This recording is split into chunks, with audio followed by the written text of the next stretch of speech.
എല്ലാവർക്കും ലൈവിലേക്ക് സ്വാഗതം. ഇന്ന് നമ്മളുടെ വിഷയം പ്രമേഹം നിയന്ത്രിക്കാൻ ഭക്ഷണം അറിയേണ്ടതെല്ലാം. നമുക്ക് എല്ലാവർക്കും അറിയാം, ഈ പ്രമേഹത്തിൻ്റെ കാര്യത്തിൽ ഏറ്റവും കൂടുതൽ ശ്രദ്ധിക്കേണ്ടത് ഭക്ഷണമാണ് എന്നൊക്കെ പറയാറുണ്ട്. അതുകൂടാതെ നമ്മൾ അതിൻ്റെ ട്രീറ്റ്മെൻറ്റിലായിരിക്കുമ്പോഴോ മരുന്ന് കഴിച്ചുകൊണ്ടിരിക്കുമ്പോഴോ എല്ലാം ഈ ഭക്ഷണത്തിൻ്റെ കാര്യങ്ങൾ കാരണം ബുദ്ധിമുട്ടുകളും പലതും വരാറുണ്ട്. അപ്പം ഇങ്ങനത്തെ സാഹചര്യത്തിൽ ഈ ഭക്ഷണത്തിൻ്റെ കാര്യം നമ്മൾ പറയുമ്പോൾ എന്താണ് ബേസിക്കായിട്ട് ഈ പ്രമേഹവും ഭക്ഷണവും തമ്മിലുള്ള കണക്ഷൻ? പ്രമേഹം എന്ന് പറഞ്ഞു കഴിഞ്ഞാൽ നമുക്കറിയാലോ, ഗ്ലൂക്കോസ് നമ്മുടെ ബ്ലഡിൽ കൂടുമ്പോഴാണ് നമ്മൾ പ്രമേഹം എന്ന് പറയുന്നത്. അത്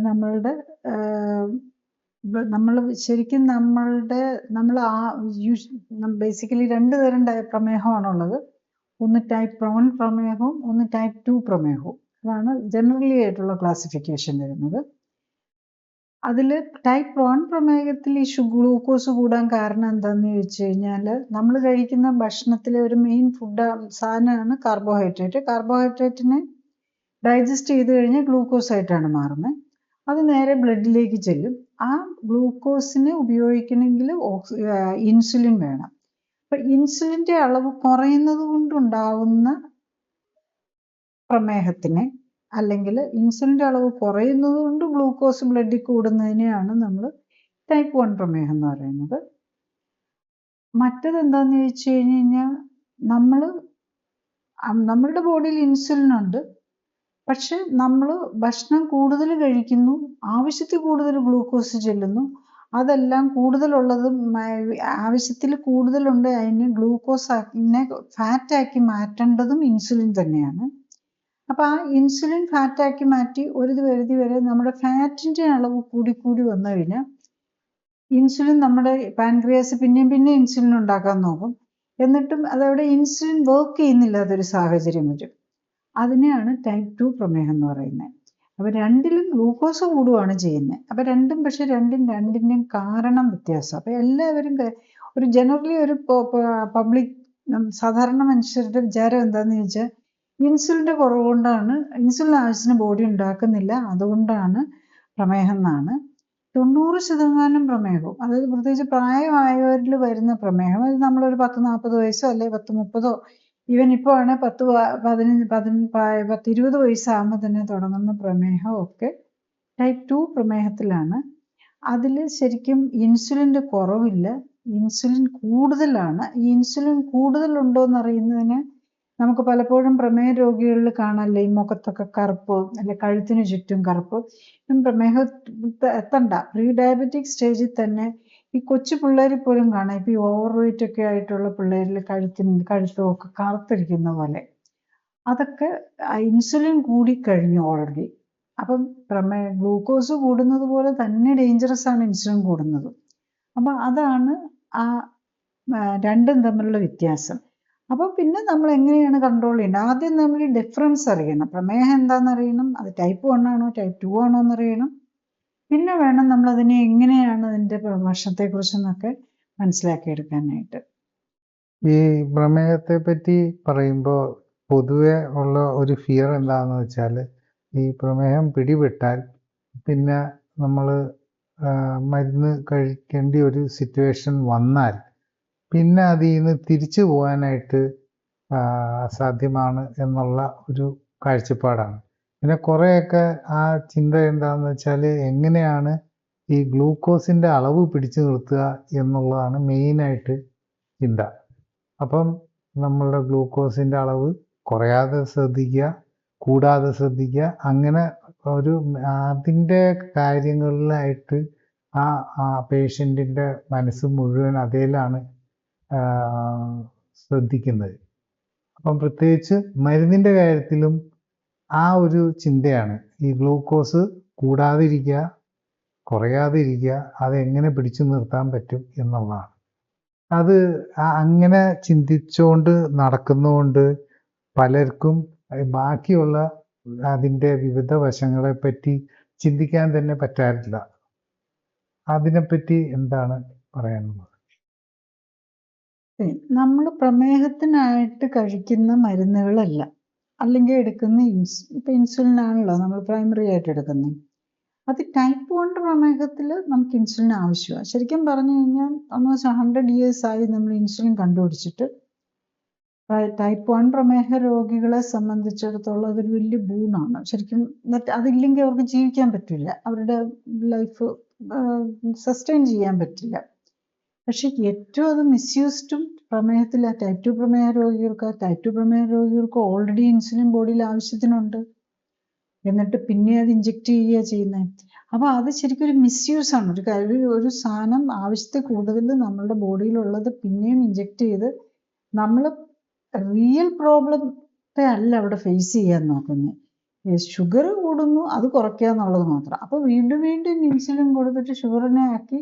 അപ്പോൾ എന്താ വെച്ചാൽ ഈ ഷുഗർ, അപ്പോൾ ഈ ഇൻസുലിൻ എടുക്കുമ്പോൾ എന്താ പറ്റും, നമുക്ക് ഷുഗർ കുറഞ്ഞു പോകും. ഷുഗർ കുറഞ്ഞു പോകുമ്പോൾ തലകറക്കം, വേർപ്പും ഒക്കെ വരുമ്പോഴേക്കും, അല്ലെങ്കിൽ ക്ഷീണമൊക്കെ വരുമ്പോഴേക്കും നമുക്ക് വീണ്ടും ഗ്ലൂക്കോസ് ഉള്ള സാധനം പഞ്ചസാര എടുത്ത് തിന്നുമോ അല്ലെങ്കിൽ കാർബോഹൈഡ്രേറ്റ് ഉള്ള സാധനങ്ങൾ കഴിക്കുക മാത്രമേ രക്ഷയുള്ളൂ.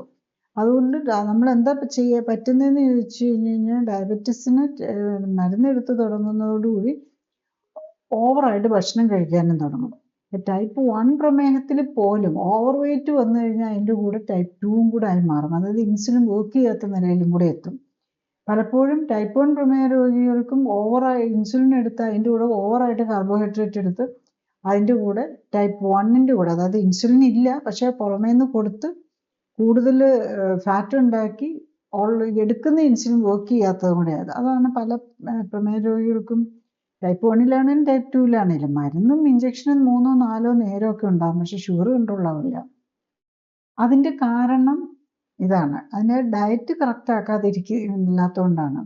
ശരിക്കും നമ്മൾ കറക്റ്റായിട്ട് നോക്കുവാണ്. ഇപ്പം എൻ്റെ എക്സ്പീരിയൻസ് വെച്ച് പറഞ്ഞു കഴിഞ്ഞാൽ പലരും ടൈപ്പ് 1 പ്രമേഹ രോഗിയാണെന്നും പറഞ്ഞുകൊണ്ടിരിക്കുന്നവരുടെ പോലും, അതായത് അവർ ശരിക്കും ടൈപ്പ് 1 എത്തിയിട്ടുണ്ടാവില്ല. ഒട്ടും ഇൻസുലിൻ ഇല്ലാത്ത നിലയിൽ വരുമ്പോഴാണ്, ഒരു കുറച്ചെങ്കിലും ഇൻസുലിനുള്ള നിലയിലാണെങ്കിൽ അവരുടെ ഡയറ്റും കാര്യങ്ങളും കറക്റ്റ് ചെയ്താൽ ആ ഇൻസുലിൻ പ്രൊഡക്ഷൻ കൂട്ടിക്കൊണ്ടുവരാൻ പറ്റുന്നുണ്ട്. പക്ഷെ കംപ്ലീറ്റ് ഇപ്പോൾ സാധാരണ കൊച്ചു പിള്ളേരിലാണല്ലോ ഈ ടൈപ്പ് 1 ഡയബറ്റീസ് വരുന്നത്. അപ്പോൾ വന്നു കഴിഞ്ഞ് ഒരു 2 വർഷത്തിനുള്ളിൽ കംപ്ലീറ്റ് പാൻക്രിയാസ് പോകും. പക്ഷെ തുടങ്ങുന്ന സമയത്തൊക്കെ നമ്മൾ ഇൻസുലിനൊക്കെ നോക്കുമ്പോൾ ഇൻസുലിൻ ഉണ്ടാവും, തീരെ കുറഞ്ഞു പോയിട്ടുണ്ടാവില്ല.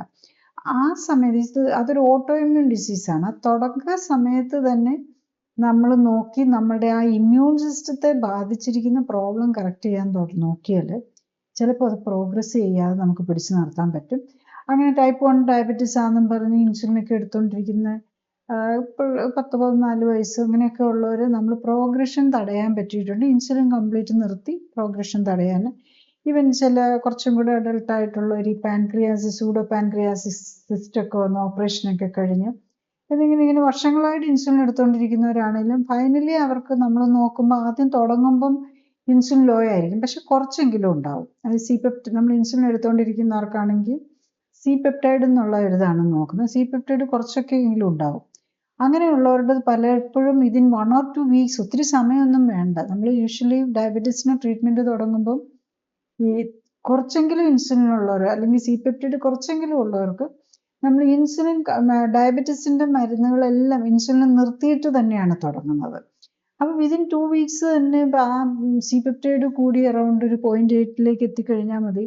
അവർക്ക് കറക്റ്റ് ലോ കാർബ്, അതായത് നമ്മുടെ ബോഡിയെ മെയിൻറ്റെയിൻ ചെയ്യാനുള്ള കാർബോഹൈഡ്രേറ്റ് മാത്രം, ബാക്കി ന്യൂട്രീഷൻ കറക്റ്റ് ചെയ്തുകൊണ്ട് നമുക്ക് ഇൻസുലിൻ ഇല്ലാതെ തന്നെ ഷുഗർ, അതായത് അവർ ഈ പേഷ്യൻസ് ഒന്നും ഒട്ടും കൺട്രോളിലായിരിക്കുകയില്ല. ഈ ഇൻസുലിനൊക്കെ എടുക്കുന്നുണ്ടാവും 8, 9, 10 ഒക്കെ, 10, 11, 12 ഒക്കെ ആയിരിക്കും HbA1c. അവരുടെയൊക്കെ HbA1c കുറച്ചുകൊണ്ട് വരാൻ പറ്റുന്നു. ഇൻസുലിന് ഉള്ളതിനേക്കാളും മച്ച് ബെറ്ററായിട്ട് HbA1cയും ഗ്ലൂക്കോസ് കൺട്രോളും ചെയ്യാൻ പറ്റുന്നു എന്നുള്ളതാണ്. ടൈപ്പ് 2 ഡയബറ്റീസ് ആണ് പിന്നെ നമ്മൾ വളരെ ഈസിയായി ഫ്രാങ്ക്ലി ഇൻസുലിൻ ഒത്തിരി കൂടുതലായിരിക്കും, C-പെപ്റ്റൈഡ് കൂടുതലോ അറ്റ്ലീസ്റ്റ് നോർമൽ റേഞ്ചോ കൂടുതലായിട്ടുള്ളവർക്കാണെങ്കിൽ അപ്പോൾ ഒരു ഫിയറും കൂടാതെ തന്നെ നമുക്ക് ഡയബറ്റീസിൻ്റെ കംപ്ലീറ്റ് മെഡിക്കേഷൻസ് നിർത്തി കറക്റ്റ് ഡയറ്റിലേക്ക് കൊണ്ടുവന്ന് ഇൻസുലിൻ സെൻസിറ്റിവിറ്റി കൂട്ടിയെടുക്കണം. അവിടെ വേണ്ടി വരുന്ന ഇൻസുലിൻ സെൻസിറ്റിവിറ്റി കൂട്ടാൻ വേണ്ടിയിട്ടുള്ള ഡയറ്റാണ് വരുന്നത്.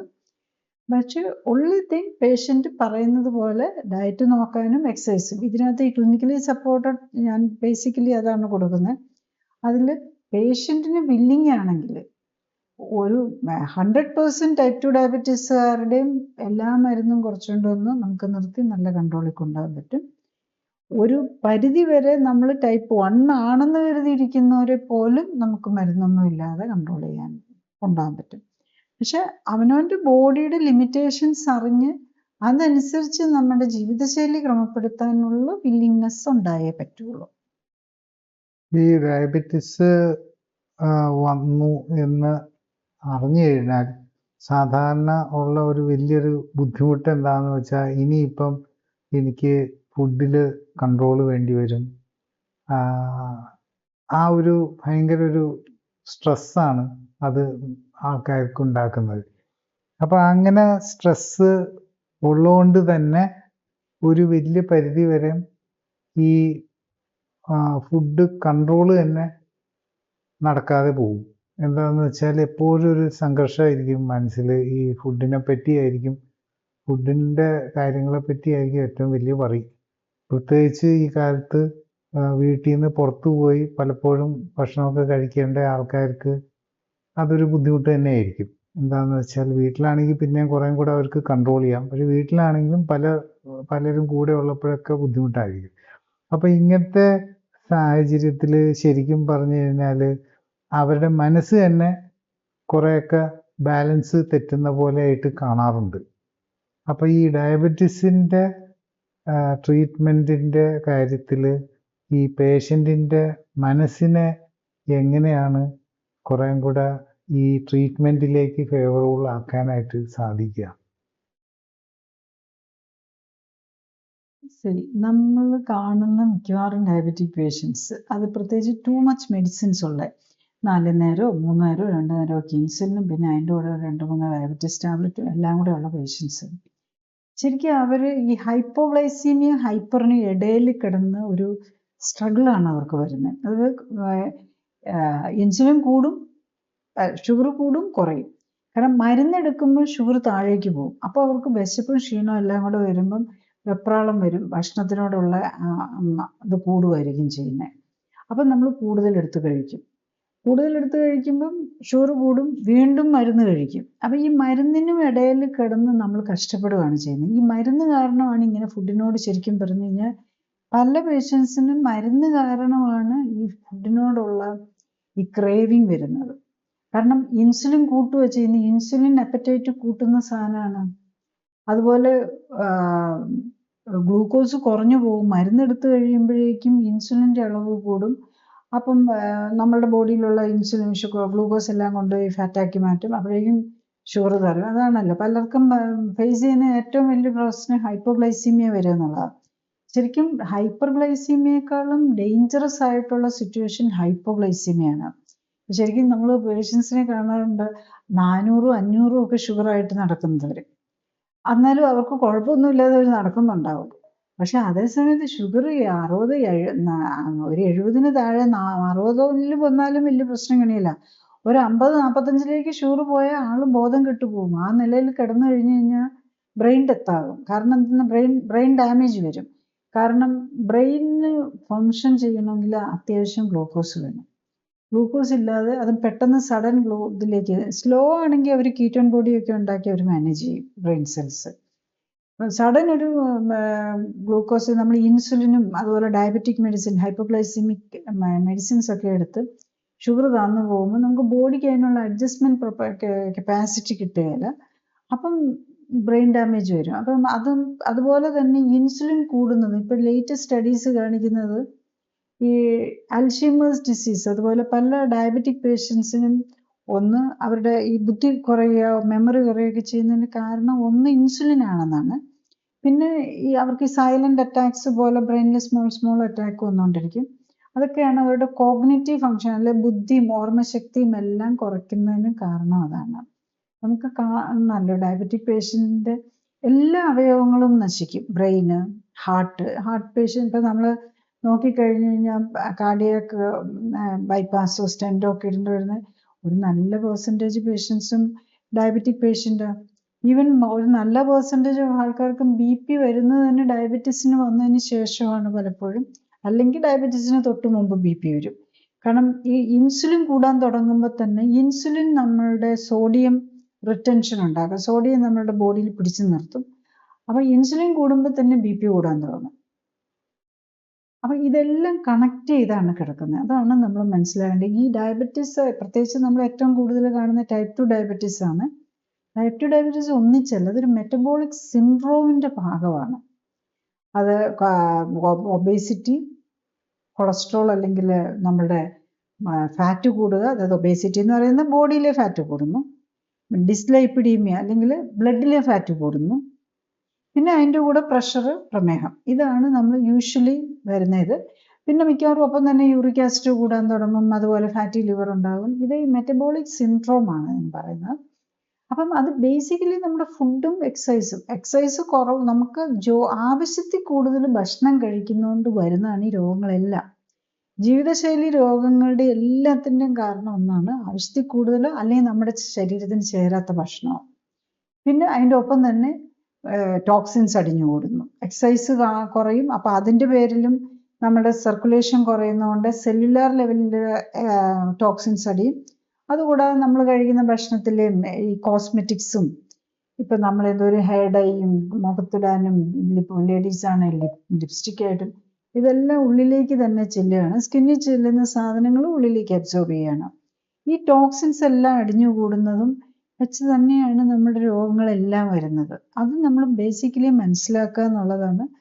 നമ്മൾ ഈ ഡയബറ്റീസും അതുപോലെയുള്ള എല്ലാ ജീവിതശൈലി രോഗങ്ങളുടെയും ബേസ് അവിടെയാണ് കിടക്കുന്നതെന്ന് മനസ്സിലാക്കി, അല്ലാതെ മരുന്നിലല്ല, മരുന്ന് കഴിക്കാത്തതിൻ്റെ കുറവ് കൊണ്ടല്ല ആർക്കും രോഗം വരുന്നത്. ഇപ്പം നമ്മൾ ഇന്നിപ്പോൾ ഈ കാണുന്ന രോഗങ്ങളെല്ലാം ജീവിതശൈലി രോഗങ്ങളുടെ, ഇപ്പം WHO ലിസ്റ്റ് എടുത്താലും നമ്മുടെ ഗവൺമെൻറ്റിൻ്റെ ലിസ്റ്റുണ്ട്, അത് നോക്കിയാലും ഇതെല്ലാം ജീവിതശൈലി രോഗങ്ങളാണ്. പിന്നെ അതിന് ഒരു പേരുണ്ട്, ഒരു ലിസ്റ്റ് ഓഫ് മെഡിസിൻസ് നമ്മൾ ഇന്ത്യൻ ഗവൺമെൻറ് പബ്ലിഷ് ചെയ്തിട്ടുണ്ട്. ഇതിനൊന്നും മരുന്നുകൊണ്ട് മാറ്റാൻ പറ്റാത്തതാണ്. ആരെങ്കിലും അത് മരുന്നുകൊണ്ട് മാറ്റാൻ പറ്റും എന്ന് ക്ലെയിം ചെയ്താൽ അത് ശിക്ഷാർഹമാണെന്നുള്ളത്. അതിൽ വരുന്നതാണ് ഈ രോഗങ്ങളെല്ലാം: heart disease, angina, diabetes, hypertension. അപ്പം ഇതൊന്നും മരുന്നുകൊണ്ട് മാറ്റാൻ പറ്റില്ലാത്തതാണെന്ന് നമ്മൾ മനസ്സിലാക്കണം. പക്ഷേ മരുന്നുകൊണ്ട് മാറ്റാൻ പറ്റില്ല എന്നെങ്കിലും ജീവിതശൈലി മാറ്റിയാൽ അതിൻ്റെ റൂട്ട് കോസ്, അടിസ്ഥാന കാരണം ജീവിതശൈലിയിലെ അപാകതയാണ്. അത് മാറ്റിയാൽ കറക്റ്റ് ചെയ്യാൻ പറ്റും. അപ്പം മരുന്നിൻ്റെ കുറവ് കൊണ്ടല്ല ഈ രോഗങ്ങൾ ഉണ്ടാകുന്നത്. സോ മരുന്നുകൊണ്ട് ഇത് മാറ്റാൻ പറ്റില്ല. പക്ഷെ ജീവിതശൈലിയിലെ അപാകതയാണ് ഈ രോഗങ്ങൾക്ക് കാരണം. ജീവിതശൈലിയിൽ വ്യതിയാനം വരുത്തി കഴിഞ്ഞു കഴിഞ്ഞാൽ അത് മാറ്റാൻ പറ്റും. അതാണ് അതും ടൈപ്പ് 2 ഡയബറ്റീസ്. അതായത് നമ്മൾ ഇന്നീ കാണുന്ന, നമ്മൾ കേരളം ഒക്കെ, ഇന്ത്യ തന്നെ ഡയബറ്റീസ് ഹബ്ബ് എന്നാണ് പറയുന്നത്. കേരളം അതിൽ തന്നെ ഏറ്റവും മുമ്പിൽ നിൽക്കുന്ന സ്ഥലമാണ്. അപ്പോൾ എല്ലാവരും തന്നെ ടൈപ്പ് 2 ഡയബറ്റീസ് ഉള്ളവരെല്ലാം തന്നെ ടൈപ്പ് 2 ഡയബറ്റീസുകാരാണ്. ഇതൊക്കെ നമുക്ക് മരുന്നില്ലാതെ മാറ്റാൻ പറ്റുന്നതേ ഉള്ളൂ. നമ്മൾ ഞാൻ പ്രാക്ടീസ് ചെയ്യുന്ന ഇതിൽ നമ്മൾ ടെസ്റ്റ് നോക്കും, പാൻക്രിയാസിൻ്റെ കണ്ടീഷൻ നോക്കും, പാൻക്രിയാസ് ആവശ്യത്തിന് ഇൻസുലിൻ ഉണ്ടാക്കുന്നുണ്ടോ എന്ന് നോക്കും. നമ്മൾ കാണുന്നത് എന്താണെന്ന് വെച്ചാൽ 90% ആൾക്കാരും ഡയബറ്റിക് പേഷ്യൻസ് പാൻക്രിയാറ്റൈറ്റിസും ഉണ്ടാവും എന്നുള്ളതാണ്. അതായത് പാൻക്രിയാസിന് നീർക്കെട്ടും ഉണ്ടാകും. ഈ പാൻക്രിയാസിന് നീർക്കെട്ട് കൂടിയാണ് പലരും പാൻക്രിയാറ്റിക് ക്യാൻസറിലേക്ക് പോകുന്നത്. അതും നമ്മൾ മനസ്സിലാക്കേണ്ടതുണ്ട്. പാൻക്രിയാസിന് ക്യാൻസറിലേക്ക് പോകുന്നതിന് മുമ്പ് തന്നെ പാൻക്രിയാസ് ഓവർ ആക്റ്റീവായി പാൻക്രിയാസിന് നീർക്കെട്ട് വന്ന് കുറേ കാലങ്ങൾക്ക് ശേഷമാണ് അതിലേക്ക് പോകുന്നത്. അപ്പം അറിയാമല്ലോ, പാൻക്രിയാറ്റിക് ക്യാൻസറൊക്കെ വന്നു കഴിഞ്ഞ് കഴിഞ്ഞാൽ അത് എന്തൊക്കെ ചെയ്ത് കഴിഞ്ഞ് കഴിഞ്ഞാലും ഒരു സർവൈവൽ റേറ്റ് വളരെ കുറവുള്ള ഒരു ക്യാൻസറാണ്. അപ്പം അത് നമ്മൾ പാൻക്രിയാസിൻ്റെ ഗ്ലൂക്കോസും ഇൻസുലിനും മാത്രമല്ല, ശരിക്കും അമൈലേസ്, ലൈപ്പേസ് തുടങ്ങിയ ഇതും കൂടെ നോക്കിക്കഴിഞ്ഞ് കഴിഞ്ഞാൽ, പിന്നെ ഇപ്പം നമുക്ക് ട്യൂമർ മാർക്കേഴ്സ് ഉണ്ട് പാൻക്രിയാസിൻ്റെ ക്യാൻസർ നോക്കാനുമൊക്കെ. അതൊക്കെ നമ്മൾ നേരത്തെ നോക്കി ട്യൂമർ മാർക്കേഴ്സ് ഒക്കെ ഏർലി സ്റ്റേജിൽ കൂടുന്ന സമയത്ത് തന്നെ കണ്ടുപിടിക്കുകയാണെങ്കിൽ ഈ ഡയറ്റും കറക്റ്റ് ചെയ്ത് കഴിഞ്ഞാൽ അത് അത്ര ഫാസ്റ്റായിട്ട് വിതിൻ 2 or 3 വീക്സിനുള്ളിൽ തന്നെ ഈ ട്യൂമർ മാർക്കേഴ്സ്, അതായത് ക്യാൻസറിൻ്റെ ഗ്രോത്തിൻ്റെ ആ മാർക്കേഴ്സ് തന്നെ കുറഞ്ഞു വരും. ഷുഗർ മാത്രമല്ല, ഷുഗർ ഡെഫിനറ്റ്ലി വിതിൻ 24 hours നമുക്ക് കാണാം. മരുന്ന് കഴിച്ചുകൊണ്ടിരിക്കുന്ന പേഷ്യൻ്റെ മരുന്ന് നിർത്തിക്കൊണ്ട് നമ്മൾ നോക്കുമ്പോൾ തന്നെ ഷുഗർ കുറഞ്ഞു വരുന്നത് നമുക്ക് കാണാൻ പറ്റും. ഇപ്പൊ ഈ ഭക്ഷണത്തിന്റെ കാര്യം പറയുമ്പോൾ ഈ പ്രഗ്നന്റ് ആയിട്ടുള്ളവരുടെ ഡയബറ്റീസിന്റെ കാര്യത്തെ പറ്റി എങ്ങനെയാണ് ഈ ഫുഡിന്റെ കാര്യങ്ങൾ ശ്രദ്ധിക്കേണ്ടത്? ഞാൻ ബേസിക്കലി ഗൈനക്കോളജിസ്റ്റ് ആണ്. ഞാൻ ഇൻഫെർട്ടിലിറ്റി ആയിരുന്നു പ്രാക്ടീസ് ചെയ്തിരുന്നത്. അപ്പോൾ ഞാൻ ഈ ഡയറ്ററി മോഡുലേഷൻസ് എല്ലാം ആദ്യം കൊടുത്തിരുന്നത് ഈ പ്രഗ്നന്റ് പേഷ്യൻസിനും ഇൻഫെർട്ടിലിറ്റി പേഷ്യൻസിനുമാണ്. അപ്പം നമുക്കറിയാമല്ലോ, പ്രഗ്നന്റ് പേഷ്യൻസിനും നമുക്ക് മരുന്നുകൾ ഉപയോഗിക്കാൻ പറ്റില്ല, ഏറ്റവും കുറയ്ക്കണമെന്ന് എല്ലാവർക്കും അറിയാം. കുഞ്ഞുങ്ങൾക്ക് പ്രഗ്നന്റ് ലേഡീസ് മരുന്നുകൾ ഏറ്റവും കുറയ്ക്കണം, കാരണം കൊച്ചിന് കഞ്ചലറ്ററി പ്രോബ്ലംസ് വരാൻ സാധ്യതയുണ്ടെന്ന്. സോ ആ ലിമിറ്റേഷൻസ് നിന്നുകൊണ്ട് തന്നെയാണ് നമ്മൾ ഇനീഷ്യൽ സ്റ്റേജിൽ ഞാൻ ഈ ട്രീറ്റ്മെൻ്റ് ഒക്കെ ഡെവലപ്പ് ചെയ്യുന്ന കാലത്താണെങ്കിൽ എൻ്റെ മോഡ് ഓഫ് ഈ ക്ലിനിക്കലി സപ്പോർട്ടഡ് ജീവിതശൈലി ക്രമീകരണം മോഡുലേറ്റ് ചെയ്യുന്നത് ഇൻഫെർട്ടിലിറ്റി ആൻഡ് പ്രഗ്നന്റ് ലേഡീസിലാണ്. അപ്പം പ്രഗ്നന്റ് ലേഡീസിൻ്റെ ഞാൻ ട്രീറ്റ്മെൻ്റ് എടുത്ത് ചെയ്യുന്ന പേഷ്യൻസ് ആണെങ്കിൽ നമ്മൾ അതിൻ്റെ വെയിറ്റ് എല്ലാം കുറച്ച് കറക്റ്റ് ചെയ്ത് വെച്ചിട്ടായിരിക്കും. പലപ്പോഴും ഞാൻ 4 months വരെ നോക്കാറുള്ളൂ. അപ്പോൾ അത് കഴിഞ്ഞ് റെഫർ ചെയ്ത് വിട്ട് കഴിയുമ്പം 7 മാസമൊക്കെ ആകുമ്പോഴേക്കും ചിലപ്പോൾ അവരൊക്കെ പ്രീ ഡയബറ്റിക്കോ അല്ല ഡയബറ്റിക് ആയിരുന്നു, നമ്മളെല്ലാം കറക്റ്റ് ചെയ്തു. പോയി കഴിഞ്ഞ് 4 മാസം ആകുമ്പോൾ നമ്മൾ എല്ലാം ഇനിഷ്യൽ സ്റ്റേജ് ഓഫ് പ്രഗ്നൻസി എല്ലാം അപ്പോഴേക്കും പ്രോബ്ലംസ് ഒക്കെ സോൾവ് ചെയ്യും. പിന്നെ നമ്മൾ വലിയ പ്രശ്നങ്ങളില്ല. അപ്പോൾ നമ്മൾ 4 months കഴിഞ്ഞ് കഴിഞ്ഞാൽ ഒരു അനോമലി സ്കാനും ഒക്കെ കഴിഞ്ഞ് കഴിഞ്ഞാൽ വേറെ ഡെലിവറി അവരുദ്ദേശിക്കുന്ന ഹോസ്പിറ്റലിലേക്ക് റെഫർ ചെയ്യുകയാണ് ചെയ്യുന്നത്.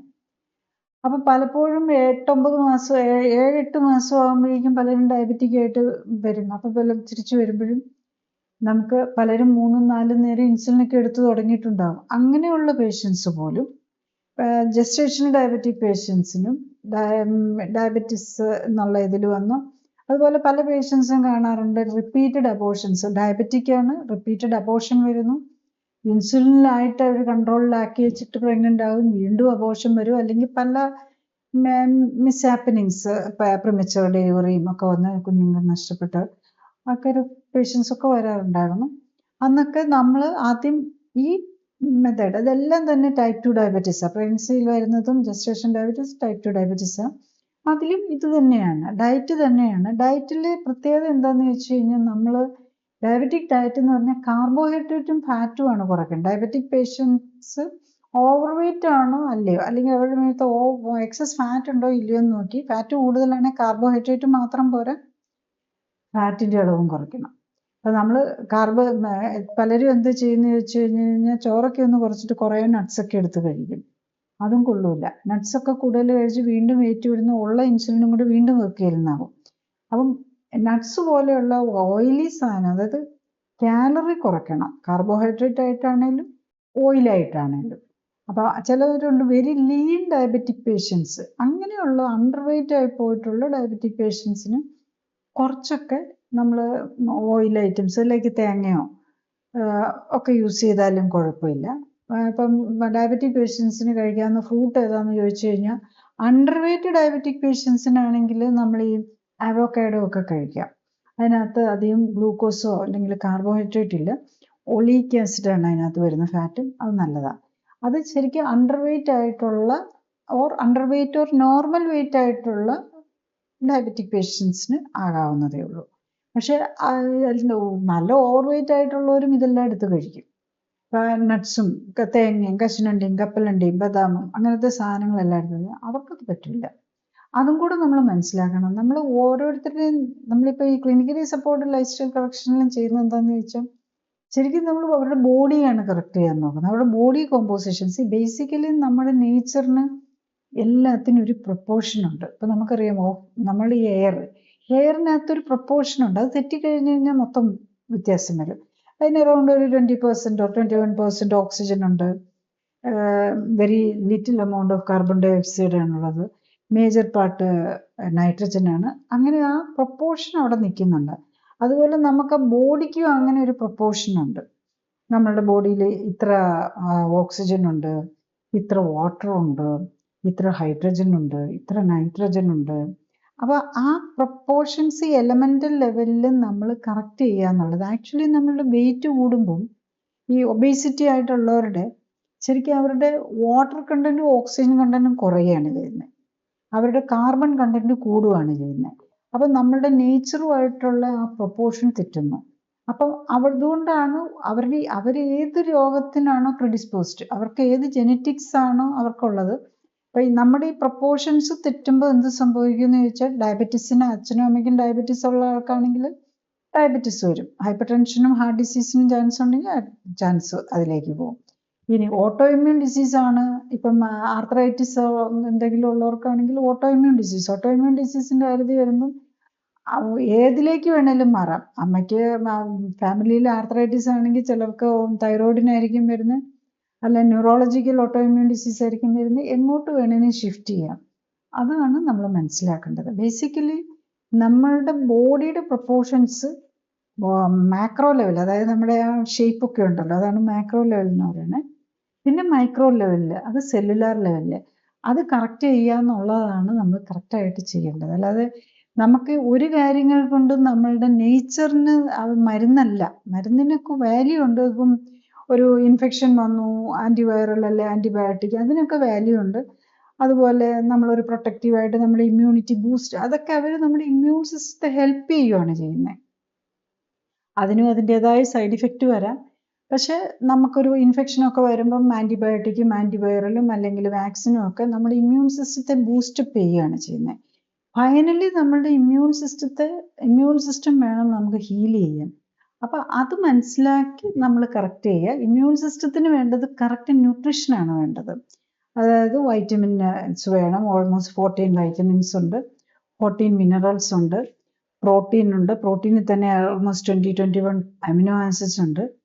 പിന്നെ കാർബോഹൈഡ്രേറ്റിലാണെങ്കിൽ ഗ്ലൂക്കോസായിട്ട് മാറുന്ന കാർബോഹൈഡ്രേറ്റ് ഉണ്ട്, പ്ലസ് ഡൈജസ്റ്റീവ് ചെയ്യാത്ത ഫൈബർ ഉണ്ട്. പിന്നെ ഫാറ്റ് ഉണ്ട്. ഫാറ്റ് തന്നെ 4 ടൈപ്പ് ഉണ്ട്. അതിലെ ഒമേഗ 369 ആണ് നമുക്ക് ബോഡി ബിൽഡിങ്ങിന് വേണ്ടത്. പിന്നെ സാച്ചുറേറ്റഡ് ഫാറ്റ് എന്ന് പറയുന്നത് കാർബോഹൈഡ്രേറ്റ് പോലെ, ഗ്ലൂക്കോസ് പോലെ തന്നെ എനർജിക്ക് വേണ്ടതാണ്. അപ്പം ഇതിൻ്റെ എല്ലാം പ്രൊപ്പോർഷൻസ് ബോഡിയിലും ഫുഡിലും കറക്റ്റ് ചെയ്യണം. അപ്പൊ പിന്നെ ഈ ഒരു അസുഖമൊന്നുമില്ല. ഈ കറക്റ്റ് ചെയ്യുമ്പോൾ നമ്മൾ കാണുന്നത് എന്താന്ന് വെച്ച് കഴിഞ്ഞാൽ, ഏത് അസുഖമാണേലും ഇപ്പം രണ്ടുപേര് ഹസ്ബൻഡ് ആൻഡ് വൈഫ് വരുവാണെങ്കിൽ, ഹസ്ബൻഡിന് ഡയബറ്റീസും ഹൈപ്പർ ടെൻഷനും ഹാർട്ട് ഡിസീസും ഒക്കെ ആയിരിക്കും. വൈഫിന് ചിലപ്പം ആർത്രൈറ്റിസും ഓട്ടോ ഇമ്മ്യൂൺ ഡിസീസും അലർജിയും ഒക്കെ ആയിരിക്കും.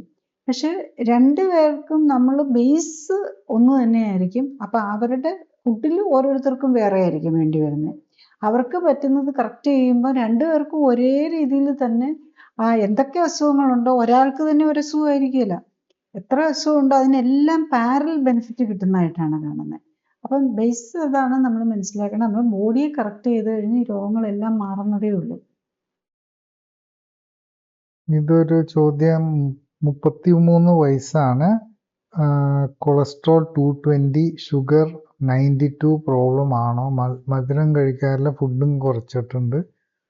ഇപ്പോൾ പീരിയഡ്സ് ആവാറില്ല, അതിൻ്റെ പ്രശ്നം ആണോ? ഫുഡിൻ്റെ കൺട്രോളും അങ്ങനത്തെ കാര്യങ്ങളൊക്കെ അതുമായിട്ട് ബന്ധപ്പെട്ടതാണോ? ഫുഡ് കൺട്രോൾ കൊണ്ട് ഇങ്ങനത്തെ ഇഷ്യൂസൊക്കെ വരാറുണ്ടോ എന്നുള്ളതാണ്.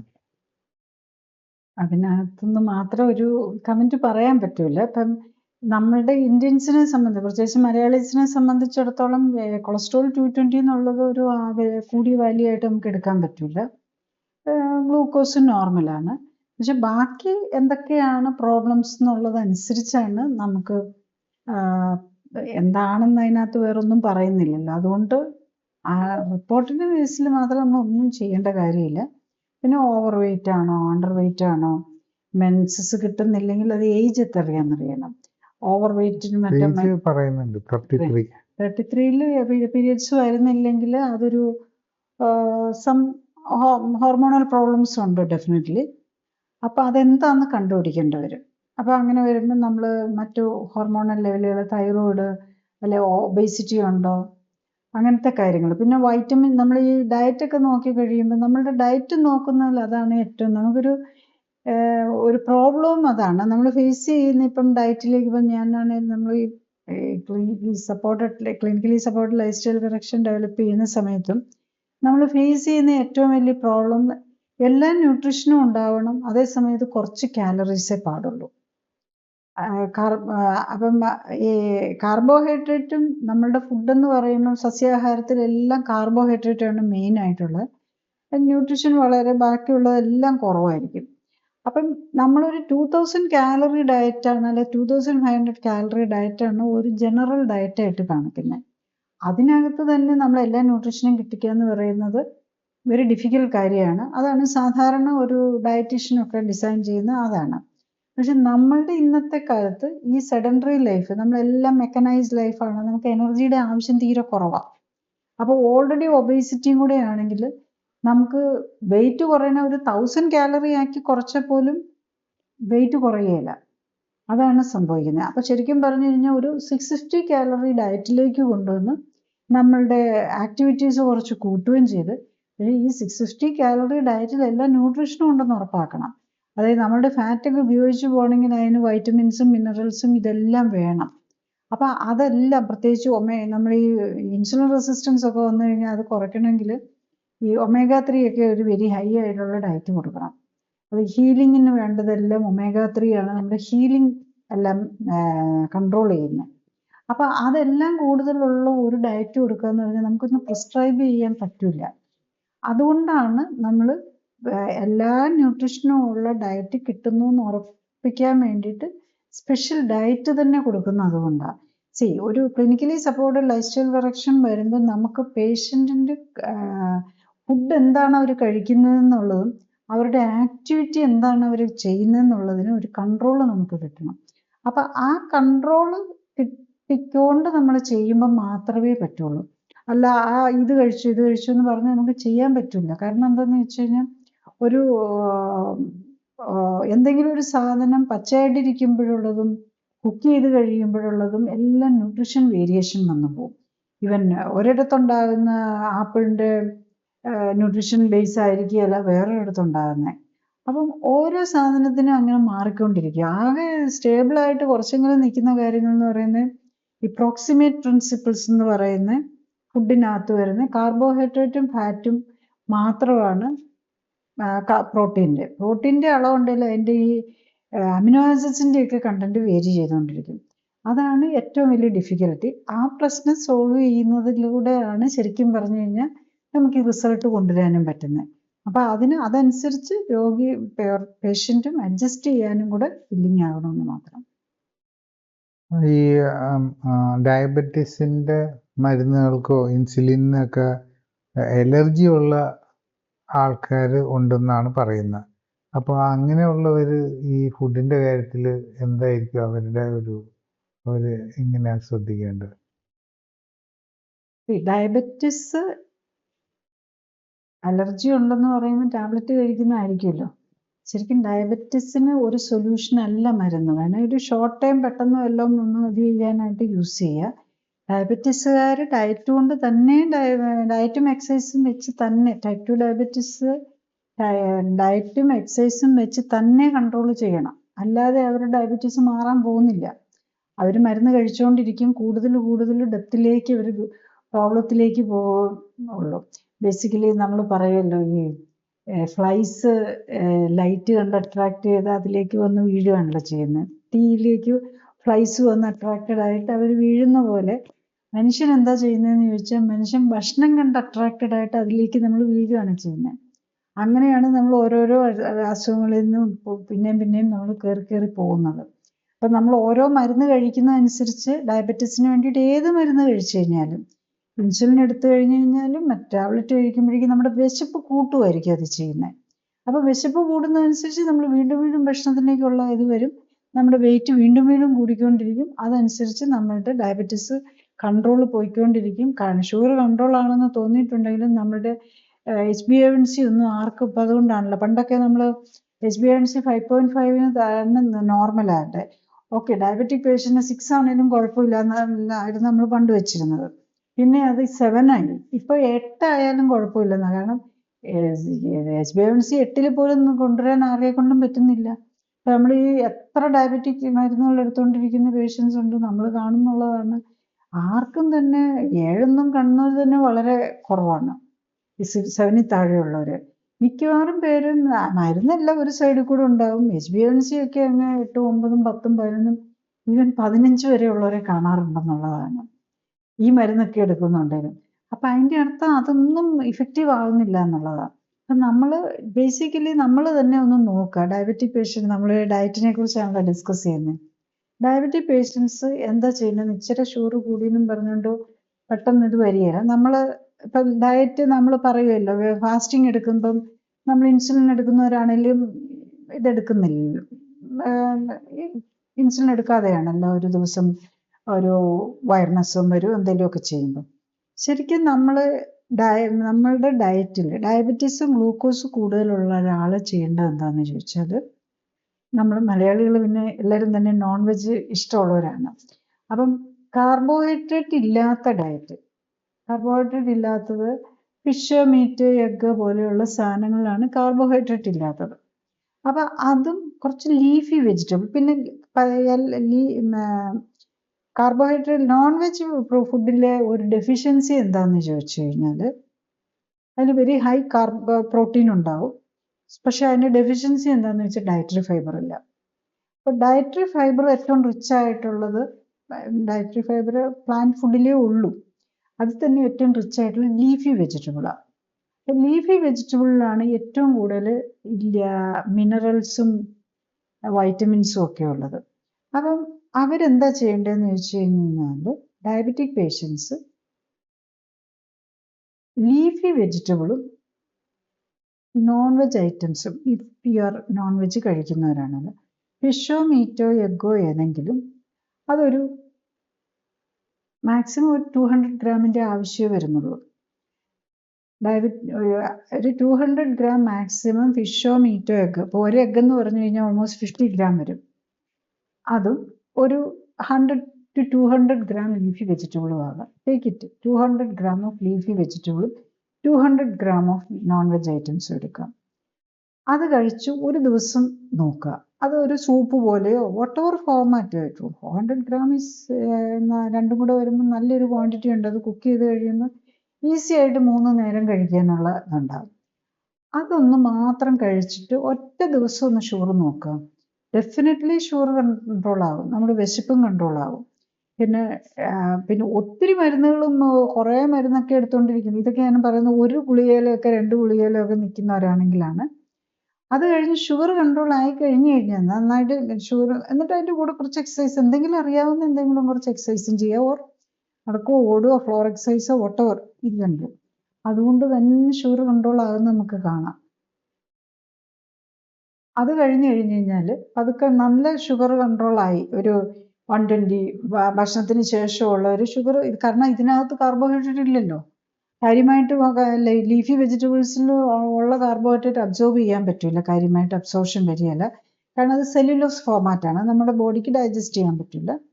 മീറ്റിലും ഫിഷിലും എഗ്ഗിലും ഒന്നും കാർബോഹൈഡ്രേറ്റ് ഇല്ല. അപ്പം അങ്ങനെ വരുമ്പോൾ തന്നെ ഷുഗർ കൺട്രോൾ ആയിക്കോളും. പക്ഷെ നമ്മൾ ഒരു 2 ലിറ്ററെങ്കിലും വെള്ളം, 2-3 ലിറ്റർ വെള്ളവും കൂടെ ഈ കുക്കിങ്ങിനായിട്ടും എല്ലാത്തിനും കൂടെ ഉപയോഗിക്കാനും നോക്കുക. ഷുഗർ കൺട്രോൾ ആയിട്ടുണ്ടാവും, ഡെഫിനറ്റ്ലി കുറച്ചിട്ടുണ്ടാവും. അത് നോക്കി ഒബ്സർവ് ചെയ്തുകൊണ്ടിരിക്കുക. പക്ഷെ ഒത്തിരി മരുന്നുകളെല്ലാം കൂടെ കഴിച്ചുകൊണ്ടിരിക്കുന്നവർക്ക് അങ്ങനെ ഒരു റിസ്ക് എടുക്കുന്നത്, അങ്ങനെ വരുമ്പോഴാണ് ഡയബറ്റീസും ഹൈപ്പർ ടെൻഷനും 3-4 മരുന്നും ഇൻസുലിനും എല്ലാം കൂടെ ഉള്ളവർ അത്രയൊക്കെ പോകുമ്പോൾ ഒരു ക്ലിനിക്കൽ സപ്പോർട്ടും കൂടെ എടുത്തുകൊണ്ടേ ചെയ്യാൻ പാടുള്ളൂ. അല്ലാതെ ഒരു മരുന്നിലൊക്കെ നിൽക്കുന്നവർക്ക് ഡെഫിനറ്റ്ലി അവർക്ക് കാണാൻ പറ്റും ഷുഗർ കുറയുന്നത്. പിന്നെ അവർ എയിം ചെയ്യേണ്ടത് എന്നാന്ന് വെച്ചാൽ, ഇപ്പോൾ ഡയബറ്റീസ് പ്രീ ഡയബറ്റീസാണ് തുടക്കമേ ഉള്ളൂ.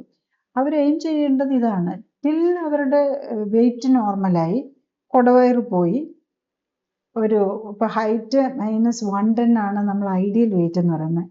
എല്ലാവരും കരുതുന്നത് ഹൈറ്റ് -100, അതായത് 170 സെൻറ്റിമീറ്റർ ഉള്ള ഒരാൾക്ക് 70 കിലോ ആകാമെന്നാണ്. ശരിക്കും ഡയബറ്റിക് പേഷ്യൻറ്റും കൂടെ ആണെങ്കിൽ അവർ മനസ്സിലാക്കണം, 170 കിലോ ഉണ്ടെങ്കിൽ 175 സെൻറ്റിമീറ്റർ ആണെങ്കിൽ അവർ 60 കിലോയെ പാടുള്ളൂ. അത്രത്തിലേക്ക് കൊണ്ടുവരാൻ നോക്കുക. അതുവരെ അവർ ഈ കാർബോഹൈഡ്രേറ്റും ഫാറ്റും, കാർബോഹൈഡ്രേറ്റ് മാത്രം പോരാ, വെയിറ്റ് കൂടുതലുള്ളവർ ഫാറ്റും കുറയ്ക്കണം. കശുവണ്ടി, കപ്പലണ്ടി, ബദാം പിസ്ത, അതുപോലെ ഫ്രൈസ് ഒക്കെ ഒഴിവാക്കുക. അതേസമയം ഇപ്പോൾ നമ്മൾ ഇച്ചിരി ഒരു ചിക്കൻ ഫ്രൈയോ വല്ല ഒരു പീസ് കഴിച്ചു പോയത് കൊണ്ട് കുഴപ്പമില്ല. പക്ഷേ ചിപ്സും ഫ്രൈസും, അതുപോലത്തെ ചിപ്സ് പോലെയുള്ള ഫ്രൈസ്, ബനാന ഫ്രൈയും പൊട്ടറ്റോ ഫ്രൈയും പോലെയുള്ളത് പാടില്ല. കാരണം അത് റിച്ച് ഓഫ് കാർബോഹൈഡ്രേറ്റ് ആണ് വരുന്നത്. അങ്ങനെ ഒന്ന് നോക്കിക്കഴിഞ്ഞ് കഴിഞ്ഞാൽ നമുക്ക് ഡെഫിനറ്റ്ലി കുറച്ചുകൊണ്ട് വരാൻ പറ്റും എന്നുള്ളതാണ്. പിന്നെ സ്വയം നോക്കുമ്പോൾ ഒത്തിരി ലിമിറ്റേഷൻ വരും. ഞാൻ ഈ പറഞ്ഞ പോലെ പല ന്യൂട്രിയൻസും കുറവുണ്ടാകും. അതാണ് ഇപ്പോൾ ഓവർ വെയിറ്റ് ഉള്ളവർക്കും എല്ലാവർക്കും പ്രോബ്ലം എന്തായിരിക്കും എന്ന് ചോദിച്ചു കഴിഞ്ഞാൽ, അവരുടെ ഓൾറെഡി ഇപ്പോൾ നമ്മൾ ബ്ലഡ് ടെസ്റ്റ് ഒക്കെ ചെയ്യുമ്പം മിക്കവരിലും പല ന്യൂട്രിയൻസ്, അവർ ഒത്തിരി ഓവർ വെയിറ്റും വണ്ണമൊക്കെ ഉണ്ടാകും, പക്ഷെ ന്യൂട്രിയൻസ് കുറവായിരിക്കും. അയണും വൈറ്റമിൻ ഡിയും നമ്മളതൊക്കെയാണല്ലോ എപ്പോഴും നോക്കുന്നത്. അതുപോലെ ബി കോംപ്ലക്സ് ഒക്കെ കുറവായിരിക്കും. അപ്പം ന്യൂട്രീഷണൽ ഡെഫിഷ്യൻസി ഉള്ള ഒരാൾക്ക് ഇതൊന്നും ടോളറേറ്റ് ചെയ്യാൻ പറ്റില്ല. അപ്പം പലപ്പോഴും ഈ ഡയറ്റ് നോക്കുന്നവർക്ക് അവർക്കത് പിടിച്ചു നിൽക്കാൻ പറ്റാത്തതിൻ്റെയും കാരണം അവരുടെ പല ന്യൂട്രീഷണൽ ഡെഫിഷ്യൻസി ഉണ്ടാകും. അപ്പം ഈ ലിമിറ്റഡ് ഡയറ്റ് വെച്ചുകൊണ്ട് ആ ഇതിൽ വെച്ചുകൊണ്ട് അവർക്ക് പല ന്യൂട്രിയൻറ്റും കിട്ടുന്നുണ്ടാവില്ല. അപ്പം നമ്മൾ ഈ clinically supported life style correction അതും കൂടെ കറക്റ്റ് ചെയ്യുകയാണ് ചെയ്യുന്നത്. നമ്മൾ ആദ്യം ന്യൂട്രീഷണൽ ലെവൽ നോക്കും. എല്ലാവർക്കും ഒരു നോർമലി ഒരു ദിവസം കിട്ടേണ്ടത് വേണ്ടതെല്ലാം ഉണ്ടെന്ന് ഉറപ്പാക്കും. അതുകൂടാതെ എന്തെങ്കിലും ഡെഫിഷ്യൻസി ഉണ്ടെങ്കിൽ അത് കറക്റ്റ് ചെയ്യാനും കൂടെ നോക്കും. അപ്പം അതെല്ലാം കൊണ്ടാണ് ഇത്ര ഈസി ആയിട്ടുള്ള ബെനിഫിറ്റ് കിട്ടുന്നത്. അപ്പം സിമ്പിൾ ഒരു അസുഖമൊക്കെ ഉള്ളവർ ഞാൻ ഈ പറഞ്ഞതുപോലെ ഓവർ വെയിറ്റ് ഉണ്ടെങ്കിൽ കറക്റ്റ് ചെയ്യാനായിട്ട് നോക്കിക്കഴിഞ്ഞ് കഴിഞ്ഞാൽ ഡെഫിനറ്റ്ലി അവർക്ക് കറക്റ്റ് ചെയ്യാൻ പറ്റും. കുറച്ച് എക്സസൈസും കൂടെ കൂട്ടുകയുണ്ട്. പിന്നെ അത് കഴിഞ്ഞ് കഴിഞ്ഞാൽ പിന്നെ അവർക്ക് ആഡ് ചെയ്യാവുന്നത് പയറുവർഗ്ഗങ്ങളാണ്. വൺസ് ഷുഗറൊക്കെ കൺട്രോൾ ആയാൽ എപ്പോഴും ഫിഷും മീറ്റും വേണമെന്നില്ല, പയറുവർഗ്ഗങ്ങളാണ് വരാവുന്നത്. പക്ഷേ ഹൈ ഡയറ്റ് ഷുഗറിലൊക്കെ നിൽക്കുമ്പം പയർ കഴിച്ചു കഴിഞ്ഞാൽ പോലും ഷുഗർ കൂടും. അതുകൊണ്ട് ശരിക്കും പറഞ്ഞു കഴിഞ്ഞാൽ പ്യുവർ വെജിറ്റേറിയൻസിനെ മാനേജ് ചെയ്യണമെങ്കിൽ നമുക്ക് സ്പെഷ്യൽ ഫുഡ് സപ്പോർട്ട് അല്ലാതെ തന്നെ ഉണ്ടെങ്കിൽ ഡയബറ്റീസ് വരുമ്പം ചെറിയ തോതിലാണെങ്കിൽ അവർക്കും ഈ പറഞ്ഞ പോലെ പയറുവർഗ്ഗങ്ങളും ലീഫി വെജിറ്റബിളിലേക്ക് മാറുക, മറ്റുള്ള വെജിറ്റബിൾ ഒഴിവാക്കേണ്ടി വരും. അപ്പം അതാണ് നമുക്ക് നോക്കാൻ പറ്റുന്ന ഒരു ഡയറ്റ് എന്ന് പറയുന്നത്. ഈ ഡയബറ്റിസ് ഉള്ളവരുടെ ഒരു മേജർ പ്രോബ്ലം എന്താണെന്ന് വെച്ചാൽ അവർക്ക് എപ്പോഴും ഒരു ക്ഷീണം അനുഭവപ്പെടും.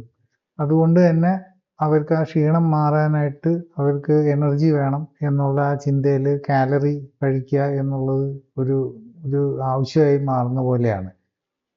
അതേസമയം നമ്മളുടെ ഭക്ഷണങ്ങളിൽ മിക്കവാറും ഈ കാലറി കൂടുതലുള്ള കാര്യങ്ങളാണ് ഏറ്റവും ചെലവ് കുറഞ്ഞ ഭക്ഷണവും. അപ്പം അങ്ങനെ ഈ ഡയബറ്റീസ് ഉള്ള ആൾക്കാർ ഈ ചെലവ് കുറഞ്ഞ കാലറി കൂടിയ ഭക്ഷണം കഴിക്കുന്ന ഒരു സിറ്റുവേഷനായിട്ട് കാണാറുണ്ട്. ഈ എനർജി കുറവ് തോന്നുന്നതിനും ഇങ്ങനെ ആവാതിരിക്കാനും എന്താണ് അവർക്ക് ചെയ്യാൻ സാധിക്കുക? ഡയബറ്റിക് പേഷ്യൻസ് എല്ലാവരും തന്നെ ടയേർഡായിരിക്കും. അത് ഈ മരുന്നും എല്ലാം കൂടെയാണല്ലോ, സോ മെനി മരുന്ന്. ഡയബറ്റീസ് മാത്രമായിരിക്കുകയല്ല, പലരും ടയർഡ്നെസ്സിലേക്കൊക്കെ വരും. പലപ്പോഴും അവർക്ക് ഹൈപ്പോതൈറോയിഡിസം പോലെ ഹാഷിമോട്ടോ തൈറോയിഡൈറ്റിസ് ഉണ്ടായിരിക്കും, അല്ലെങ്കിൽ ഒബേസിറ്റി ഉണ്ടായിരിക്കും, പല ന്യൂട്രീഷണൽ ഡെഫിഷ്യൻസി ഉണ്ടായിരിക്കും. അവരുടെ മെറ്റബോളിസം തെറ്റീസ് ഇതിന് ഈ അസുഖത്തെ തന്നെ പറയുന്ന മെറ്റബോളിക് ഡിസോർഡർ എന്നാണ്. അപ്പം മെറ്റബോളിസം തെറ്റിയിരിക്കുക, നമ്മളുടെ ഈ എനർജി ഉണ്ടാക്കൽ ആ മെറ്റബോളിസത്തിൽ കൂടെ നമുക്ക് നമ്മളുടെ ബോഡിയുടെ മെയിൻ്റനൻസും ബോഡിയുടെ എനർജിയും മെറ്റബോളിസവും ആണ് നടക്കേണ്ടത്. അതെല്ലാം തകരാറിലായിരിക്കുക, അതാണ് അവർക്ക് ക്ഷീണം വരുന്നത്. അപ്പം നമ്മളെപ്പോഴും ക്ഷീണം വരുമ്പോൾ എന്താ ചെയ്യുന്നത്, എന്ത് ഭക്ഷണം കഴിച്ചാലാണെന്ന് എഴുതി കിട്ടുന്നതെല്ലാം കഴിക്കാൻ നോക്കും. അപ്പം നമ്മുടെ ചുറ്റുമുള്ള ഭക്ഷണം എടുത്ത് നോക്കി ഏറ്റവും ഈസി ആയിട്ട് കഴിക്കാവുന്ന എന്താ? ബ്രെഡ്, ബിസ്ക്കറ്റ്, പിന്നെ നമ്മൾ റസ്ക് ഒക്കെ പോലെയുള്ള. അപ്പം നമ്മൾ ഈ ഡയബറ്റിക് പേഷ്യൻസ് ഈ സാധനങ്ങളൊക്കെ കഴിക്കുന്ന ഡയബറ്റിക് ബിസ്ക്കറ്റാണ് കഴിച്ചതെന്ന് പറയും. അത് അവർ പറയത്ത് തന്നെയില്ല. ഷുഗർ നോക്കി ഇതെന്താ നമ്മൾ ചാർട്ട് ചെയ്താണ് ഓരോ നേരവും സപ്പോർട്ട് ലൈഫ് സ്റ്റൈൽ കറക്ഷൻ്റെ വീട്ടിൽ നിന്ന് ഷുഗർ നോക്കണമെന്നാണ്. അപ്പോൾ ഒരു നേരം ഷുഗർ നോക്കിയാൽ കൂടുമ്പോൾ അറിയാം. അവർ ഡയറ്റിനത് അതൊന്നും എഴുതി വയ്ക്കുകയില്ല. നട്ട്സ് കഴിച്ചാൽ എഴുതൂല, ബിസ്ക്കറ്റ് കഴിച്ചാൽ എഴുതൂല, റസ്ക് കഴിച്ചാൽ എഴുതൂല. അങ്ങനെ മധുരമില്ലാത്ത സാധനമല്ലേ അതൊക്കെ. അല്ലെങ്കിൽ ഫ്രൂട്ട്സിലാണെങ്കിൽ പേരയ്ക്ക പോലെയുള്ള ഒന്നും കഴിച്ചു കഴിഞ്ഞാൽ എഴുതിയില്ല. ഒരു കാര്യം മനസ്സിലാക്കേണ്ടത്, നമ്മൾ ഈ ബിസ്ക്കറ്റ് ഡയബറ്റിക് ബിസ്ക്കറ്റാന്ന് പറഞ്ഞു തരുന്നത് ജസ്റ്റ് മൈദയാണ്. അതിനകത്ത് മധുരം ഇട്ടിട്ടുണ്ടാവില്ല. സാധാരണ ബിസ്ക്കറ്റിൽ കുറേ ഷുഗറും കൂടി ആഡ് ചെയ്യും. അതിനകത്ത് ഷുഗർ ഇട്ടിട്ടുണ്ടാവില്ല, മധുരം നമ്മൾ തോന്നുന്നില്ല, പക്ഷെ അതിൻ്റെ കണ്ടന്റ് കാർബോഹൈഡ്രേറ്റ് തന്നെയാണ്.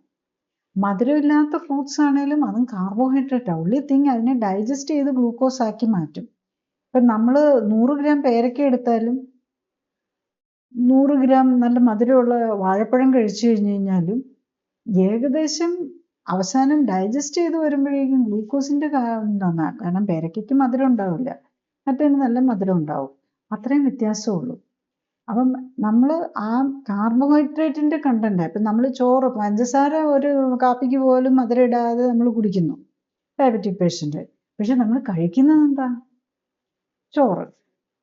അതിനകത്ത് ഷുഗർ നമ്മൾ എടുക്കുമ്പം അത് ഡൈജസ്റ്റ് ഒന്നും വലിയധികം ഡൈജഷൻ ഇല്ല, സാക്കറൈഡാ. അതിന് വേഗം മാറ്റി ഇത് വരും, പെട്ടെന്ന് അങ്ങ് കയറുമെന്ന് മാത്രമേ ഉള്ളൂ. കപ്പയാണേലും പൊട്ടറ്റോ ആണേലും റൈസ് ആണേലും 100 ഗ്രാം അല്ലെങ്കിൽ 10 ഗ്രാം അരിപ്പൊടിയും അല്ലെ 10 ഗ്രാം അരിപ്പൊടിയും 10 ഗ്രാം പഞ്ചസാരയും തമ്മിൽ കാര്യമായ ഗ്ലൂക്കോസ് കണ്ടന്റിന് വ്യത്യാസം വരുന്നില്ല. അത് നമ്മൾ മനസ്സിലാക്കണം. അപ്പം ശരിക്കും ഡയബറ്റിക് പേഷ്യൻസ് നമ്മൾ ഈ clinically supported life style correction എടുക്കുമ്പോൾ നമ്മൾ കുറച്ച് ഷുഗർ കൺട്രോൾ ആയി കഴിഞ്ഞ് കഴിഞ്ഞാൽ അവർക്ക് ജീവിതകാലം മുഴുവൻ മധുരം പാടില്ല എന്നൊന്നുമില്ല. അവരുടെ ഇത് മാറിക്കഴിഞ്ഞ് കഴിഞ്ഞാൽ അവർക്ക് അത്യാവശ്യം വല്ലപ്പോഴും കാപ്പി മധുരം ഇട്ട് കഴിക്കുമോ. ഈവൻ ആഴ്ചയിൽ നമ്മൾ ഈ ആക്റ്റീവ് ട്രീറ്റ്മെൻറ്റിൻ്റെ ടൈമിൽ തന്നെ ആഴ്ചയിൽ ഒരു ദിവസം നമുക്ക് ഇഷ്ടമുള്ളത് കഴിക്കാനുള്ള പ്രൊവിഷൻ കൊടുക്കുന്നുണ്ട്. അതായത് കുറച്ച് മധുരം ഇട്ടുള്ളതോ ഒരു ഇച്ചിരി ഐസ്ക്രീമൊന്നും നല്ല സാധനമാണെന്നല്ല, അത്ര കൊതിയുണ്ടെങ്കിൽ അങ്ങനെ എന്തെങ്കിലും കഴിച്ചു കഴിഞ്ഞ് കഴിഞ്ഞാലും ഈ ഷോർട്ട് ടൈം ആയിട്ട് ഒരു നേരം മാത്രം ഇച്ചിരി ഷുഗർ കൂടുവാണെങ്കിൽ അത് നമുക്ക് കളയാനായിട്ട് ഇപ്പം നല്ല ഇഫക്റ്റീവ് മരുന്നുകളുണ്ട് യൂറിനിൽ കൂടെ. പക്ഷെ ആ യൂറിനിൽ കൂടെ പോകുന്നപ്പോൾ ഒരു നേരം ആഴ്ചയിൽ ഒരു ദിവസമൊക്കെ ആകാം, പക്ഷെ ഡെയിലി ആകാൻ പാടില്ല. അപ്പം നമ്മുടെ മേത്ത് കയറി പിടിക്കുകയല്ല, യൂറിനിൽ കൂടെ ആ ഷുഗർ അങ്ങ് പോയി തീർക്കാൻ വേണ്ടിയിട്ടുള്ള രീതിയിലുണ്ട്. അപ്പം ആ രീതിയിൽ കൊടുത്ത് നമുക്ക് എല്ലാവർക്കും ഈ ഭക്ഷണത്തിനോടുള്ള ആഗ്രഹം എല്ലാവർക്കും ഉണ്ടാകും, ക്രേവിങ് ഉണ്ടാവും. സോ ടോട്ടലി നമ്മൾ ഈ കാർബോഹൈഡ്രേറ്റ് ഒഴിവാക്കിക്കൊണ്ട് പോകാനും പറ്റില്ല, പ്രാക്ടിക്കൽ ആവണമല്ലോ, അല്ലെങ്കിൽ നമുക്ക് പിടിച്ചു നിൽക്കാൻ പറ്റില്ല. സോ ആഴ്ചയിൽ ഒരു ദിവസം ഈവൻ ഒരു ബുഫയോ കല്യാണ സദ്യയോ, നമുക്ക് എപ്പോഴും ഫങ്ഷൻസ് ആണല്ലോ നമുക്കിടയിൽ, ആഴ്ചയിൽ ഒരു ദിവസം അങ്ങനെ ആവാം. അന്നേരം ഇച്ചിരി കൂടുതൽ കഴിച്ചാലും കുഴപ്പമൊന്നുമില്ല. നമുക്ക് ആ ടാർഗറ്റ് എത്തിച്ചു കഴിഞ്ഞ് കഴിഞ്ഞാൽ വൺസിന് വലിയതൊന്നും കൂടാതെ നമുക്ക് എടുക്കാനും പറ്റും. അപ്പം അതാണ് വളരെ ക്ലിയർ ആയിട്ട്, അതായത് വർഷങ്ങളായിട്ട് ഇൻസുലിൻ എടുത്തുകൊണ്ടിരിക്കുന്നവർക്ക് പോലും നമുക്ക് കൺട്രോൾ ചെയ്ത് കൊണ്ടുപോകാൻ പറ്റുന്നതേ ഉള്ളൂ. മരുന്നൊന്നും ഇല്ലാതെ തന്നെ മാനേജ് ചെയ്ത് കൊണ്ടുപോകാവുന്നതാണ്. ഈ ഡയബറ്റീസ് ഉള്ള പലർക്കും വേറെ അതിൻ്റെ കൂടെ തന്നെ കിഡ്നിയുടെ ചിലപ്പം എന്തെങ്കിലും ബുദ്ധിമുട്ടുകൾ ഉണ്ടാവാം, പിന്നെ കൊളസ്ട്രോളിൻ്റെ പ്രോബ്ലം ഉണ്ടാവാം, പിന്നെ ഫാറ്റി ലിവറിൻ്റെ ഇഷ്യൂസ് ഉണ്ടാവും. ഇത് ഈ ഡയബറ്റീസ് അതിൻ്റെ കാര്യത്തിന് പോകുന്ന ആൾ മിക്കവാറും നോക്കിക്കഴിയുമ്പോഴത്തേക്ക് ആ പേഷ്യൻറ്റിന് ഈ ഇങ്ങനെയുള്ള അസുഖ സിറ്റുവേഷൻസൊക്കെ കുറച്ചെങ്കിലും കാണാറുണ്ട്. അപ്പം ഈ ഡയറ്റിൻ്റെ കാര്യം വരുമ്പോൾ എങ്ങനെയാണ് ഈ പല പ്രോബ്ലംസും കൂടെ ഒരുമിച്ച് ഉണ്ടെങ്കിൽ എന്താണ് അതിനുള്ളൊരു പോംവഴി? ഡയബറ്റിക് പേഷ്യൻസിന് ഡെഫിനറ്റ്ലി കൊളസ്ട്രോൾ കൂടുതലായിരിക്കും. മിക്കവാറും ഡയബറ്റിക് പേഷ്യൻറ്റിന് കൊളസ്ട്രോളിന് മരുന്ന് കഴിച്ചുകൊണ്ടിരിക്കുന്നവരായിരിക്കും. ഫാറ്റി ലിവർ ഉണ്ടാവും, ഹൈപ്പർ ടെൻഷൻ ഉണ്ടാവും, ആസ്പിരിൻ കഴിക്കുന്നുണ്ടാവും. ശരിക്കും ഫാറ്റി ലിവർ ഉള്ളവർക്ക്, ഹൈപ്പർ ടെൻഷൻ ഉള്ളവർക്ക് ആസ്പിരിൻ പാടില്ലാത്തതാണ്. കാരണം ലിവറിന് പ്രോബ്ലം ഉള്ളവർ ഒരു തരം മരുന്നുകൾ കഴിക്കുന്നത് കുറയ്ക്കണം. അപ്പം സ്റ്റാറ്റിൻ പോലും കൊള്ളൂല എന്നാണ്. ലിവറിന് സ്ട്രെസ്സാണ് സ്റ്റാറ്റിൻ കഴിക്കുന്നതും ആസ്പിരിൻ കഴിക്കുന്നതും ഒക്കെ. അതുപോലെ ഹൈപ്പർ ടെൻഷൻ ഉള്ള ഒരാൾക്ക് ആസ്പിരിൻ കഴിച്ചു കഴിഞ്ഞ് കഴിഞ്ഞാൽ ബ്രെയിൻ ഹെമറേജ് വരാനുള്ള സാധ്യത കൂടുതലാണ്. അപ്പം ശരിക്കും ഈ മരുന്നുകളെല്ലാം ഇൻട്രാക്ട് ചെയ്യുന്നതാണ്. പക്ഷെ എന്നാലും നമ്മൾ കാണുന്നത് ഇപ്പം സാധാരണ ഒരു ഡയബറ്റിക് പേഷ്യൻ്റ് ഒരു 3 അറ്റ്ലീസ്റ്റ് 1 or 2 ഡയബറ്റീസിനുള്ള ഗുളിക ഉണ്ടാകും. കോമ്പിനേഷൻ ആയിരിക്കും, ചിലപ്പോൾ 3 ഗുളികയുടെ ഒറ്റ ടാബ്ലറ്റ് ആയിട്ടായിരിക്കും. പിന്നെ അതുപോലെ അതിൻ്റെ കൂടെ 2 or 3 ഗുളികകളുടെ ഒരു ഹാർട്ടിന് വേണ്ടിയിട്ട് കൊളസ്ട്രോളിൻ്റെതും ഒരു ആസ്പിരിനും, മിക്കവാറും 2 ഒന്നായിരിക്കും. അതിൻ്റെ കൂടെ എപ്പോഴെങ്കിലും ഒരു ഹാർട്ടിൻ്റെ നെഞ്ചുവേദന വല്ലതും വന്നിട്ടുണ്ടെങ്കിൽ ആസ്പിരിൻ ഉണ്ടാകും, ക്ലോപ്പിഡോഗ്രൽ ഉണ്ടാകും, അതിൻ്റെ കൂടെ ഒരു സ്റ്റാറ്റിനും കൂടെ ഉണ്ടാകും. അപ്പം 3 ഗുളിക, 3 മരുന്ന് ഒന്നിച്ച്. പിന്നെ ഡയബറ്റീസിൻ്റെ മരുന്നുകൾ മിക്കവാറും 2 or 3 മിക്കവാറും കൂടിയ ഒരു കോമ്പിനേഷൻ ഉണ്ടാവും. ഇത് കൂടാതെ ബി പിക്ക് ആണെങ്കിലും 1 or 2 മരുന്നിൻ്റെ, 3 മരുന്നിൻ്റെയും 4 മരുന്നിൻ്റെയും ഒക്കെ പോലും കോമ്പിനേഷൻ കാണാം. ഇതും ഉണ്ടാവും, പിന്നെ കുറേ മരുന്നുണ്ടാവും. ഇതാണ് പലപ്പോഴും പലരും കഴിച്ചുകൊണ്ടിരിക്കുന്നത് മിനിമം. അതിൻ്റെ കൂടെ യൂറിക് ആസിഡിനുണ്ടാവും. ഇതിൻ്റെ കൂടെ മിക്കവാറും അവരുടെ കിഡ്നി പ്രശ്നങ്ങൾ വന്നിട്ടുണ്ടാകും. പലപ്പോഴും പിന്നെ ആരും അറിഞ്ഞിട്ടുണ്ടാവില്ല. കാരണം GFR നമ്മൾ ഏറ്റവും ഏർലി ആയിട്ട് നമ്മൾ കിഡ്നി ഫങ്ഷനും പ്രോബ്ലം ഉണ്ടോ എന്ന് അറിയുന്നത് GFR അതുപോലെ ഡയബറ്റിക് പേഷ്യൻ്റ് ആണ് യൂറിന് ഇപ്പോൾ സിംറ്റം വൈസ് ആണ് യൂറിന് പതയുണ്ടോ എന്നുള്ളതാണ്. അല്ലെങ്കിൽ നമ്മൾ ടെസ്റ്റ് നോക്കുമ്പോൾ യൂറിൻ ആൽബുമിൻ അല്ലെങ്കിൽ യൂറിൻ പ്രോട്ടീൻ പോകുന്നുണ്ടോ എന്നുള്ളതാണ്. അപ്പോൾ യൂറിക് ആസിഡ് പോലും കൂടുന്നത് ശരിക്കും പറഞ്ഞു കഴിഞ്ഞാൽ യൂറിക് ആസിഡ് കൂടുന്നത് പല പേഷ്യൻസിനും ഒരു ഗൗട്ടിൻ്റെ ലക്ഷണമല്ല, ശരിക്കും അത് കിഡ്നിക്ക് ഡാമേജ് വരുന്നതിൻ്റെ ലക്ഷണമാണ്. കാരണം യൂറിക് ആസിഡ് എന്ന് പറഞ്ഞ ഒരു കിഡ്നി ഫങ്ഷൻ, കിഡ്നിയെ കൊണ്ട് യൂറിക് ആസിഡ് പുറത്ത് കളയാൻ പറ്റുന്നില്ല, അവിടെ കിഡ്നി ഫങ്ഷനിൽ അഫക്റ്റ് ചെയ്തിരിക്കുന്നു എന്നാണ് അത് കാണിക്കുന്നത്.